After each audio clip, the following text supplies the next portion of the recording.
भारत के पड़ोस में जितने भी देश हैं, उनमें न केवल पेट्रोलियम पदार्थों के दाम आसमान छू रहे हैं, बल्कि उसका अत्यंत अभाव है। वहां पे अव्यवस्था का माहौल है। कांग्रेस और समाजवादी पार्टी जैसे दलों ने जिस देश को और जिस प्रदेश को देश के अंदर अपने नकारेपन के कारण डेवलपमेंट के बोटल नेक के रूप में छोड़ दिया था। भारत माता की, भारत माता की, भारत माता की, वंदे वंदे वंदे। नमः पार्वती पतिये हर हर। बहनों और भाइयों, आज का अवसर आदरणीय प्रधानमंत्री जी के प्रति आभार व्यक्त करने और उनके प्रति कृतज्ञता ज्ञापित करने का भी एक अवसर हम सबके सामने है। आपने देखा होगा, कल ही रामनवमी के पावन अवसर पर पूरे देश के अंदर उत्सव और उत्साह का माहौल था। पूरी दुनिया में वर्तमान में अव्यवस्था है, अराजकता का सा माहौल है, संशय की सी स्थिति है और पूरी दुनिया के अंदर पेट्रोलियम उत्पादों के दाम आसमान छूते हुए दिखाई दे रहे हैं। लेकिन अपने दूरदर्शी सोच, सब कुछ भारत के लिए देश प्रथम के भाव के साथ पिछले 11-12 वर्षों से आदरणीय प्रधानमंत्री जी के नेतृत्व में जो कार्य योजना नए भारत की बनी है, आज वह हम सबको देखने को मिल रहा है। भारत के अंदर पेट्रोलियम उत्पादों का दाम नियंत्रित है, उसकी आपूर्ति स्मूथ बनाई गई है। उस पूरी व्यवस्था में अमेरिका जैसे दुनिया के विकसित देशों में भी, जहां पेट्रोलियम उत्पादों के दाम आसमान छूते हुए दिखाई दे रहे हैं, भारत के पड़ोस में जितने भी देश हैं, उनमें न केवल पेट्रोलियम पदार्थों के दाम आसमान छू रहे हैं, बल्कि उसका अत्यंत अभाव है। वहां पे अव्यवस्था का माहौल है। उन्हें अपने कार्य की अवधि को कम करना पड़ रहा है, उत्पादन को रोकना पड़ा है, पब्लिक में कोटा सिस्टम लागू करना पड़ा है।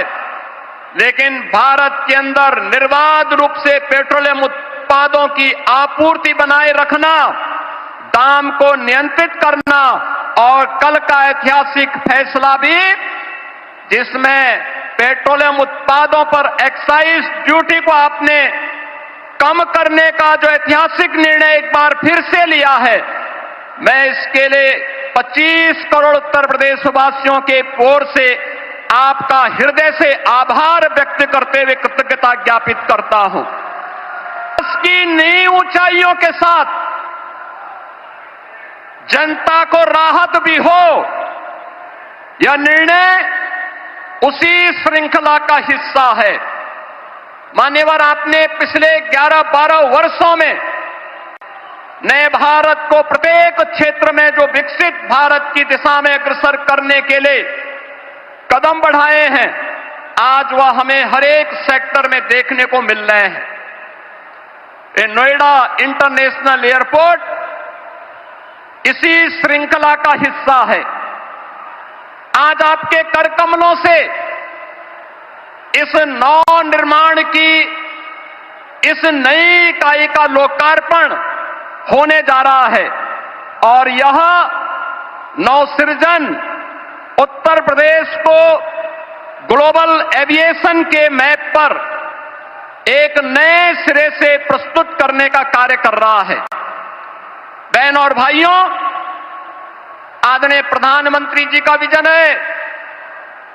कांग्रेस और समाजवादी पार्टी जैसे दलों ने जिस देश को और जिस प्रदेश को देश के अंदर अपने नकारेपन के कारण डेवलपमेंट के एक बॉटल नेक के रूप में छोड़ दिया था, पिछले 2002 से लेकर के 2017 तक लगातार उत्तर प्रदेश ने उस जलालत झेली है, उस प्रकार की अराजकता का शिकार रहा है, उस प्रकार की व्यवस्था का शिकार बना है।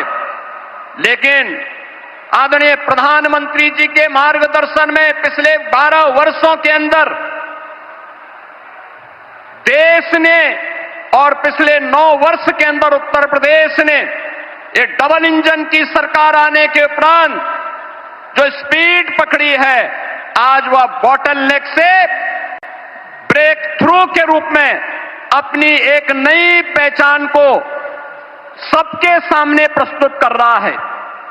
मान्यवर, आपने इस एयरपोर्ट का शिलान्यास 25 नवंबर 2021 को किया था और आज आपके कर कमलों से इस एयरपोर्ट के प्रथम फेज का उद्घाटन का कार्यक्रम भी हो रहा है। ये डबल इंजन की स्पीड यही है और यही स्पीड जो आपने हमेशा कहा है, वह स्पीड वही है कि जिसका आधारशिला रखो, जिसका शिलान्यास रखो, उसका उद्घाटन भी करो और जिसका शिलान्यास आपने रखा था, आज आप ही ने उसका उद्घाटन का कार्यक्रम भी आपके कर कमलों से होने जा रहा है।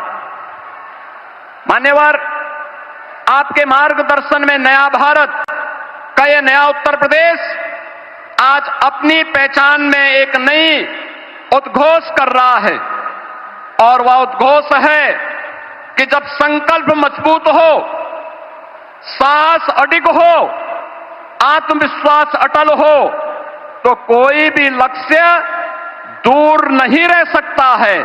और जेवर का यह नोएडा इंटरनेशनल एयरपोर्ट उसी संकल्प को सिद्धि में बदलने की परिणति का एक परिणाम है।